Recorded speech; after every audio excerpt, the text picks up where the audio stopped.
But I've never met a mum or dad that forces their child into a marriage. Here's what teenagers get taught in school in London nowadays, how to spot if one of your friends is likely to be a victim of forced marriage. This campaigner runs a charity which is trying to get children from any racial or ethnic background to understand just how important this is. We can't be culturally sensitive to any particular group. We have to say this should be against the law and will be against the law very soon, and it has to be stamped out. This woman was taken to Turkey by her parents when she was 17. Holiday, they said, but when she got there she was introduced to a man she was told to marry. 5 years later, after physical, sexual and mental abuse, she got away.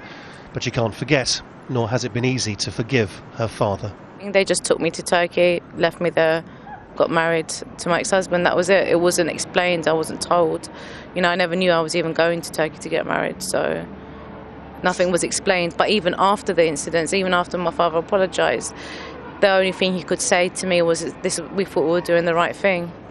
And that was it. There was no other explanation. The right thing based on what? Did he explain any further? No, just I'm assuming based on his cultural beliefs. Perhaps the most unpleasant aspect of all this is that children are essentially handed over into a life of slavery by their own parents. That's why the government here wants a specific criminal offence of forced marriage made law. But some of the communities at the heart of this are very, very complicated places to try to police. Campaigners against forced marriage recently interviewed 1,000 Pakistani women living in the UK. 850 said that they knew somebody in their family who was in a forced marriage. 800 out of the same 1,000 said that if they were forced into a marriage, they wouldn't tell the police because they didn't want to betray their family. And that is exactly where the problem lies. Changing the mindsets for us is about utilising religion to highlight that it's completely condemned, and that's where we incorporate imams or faith leaders.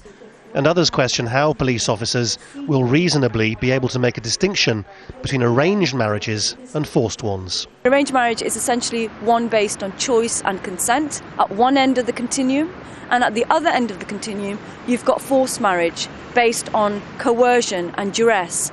And it's the grey area in between that will be a challenge for prosecutors, for law enforcement agencies to capture.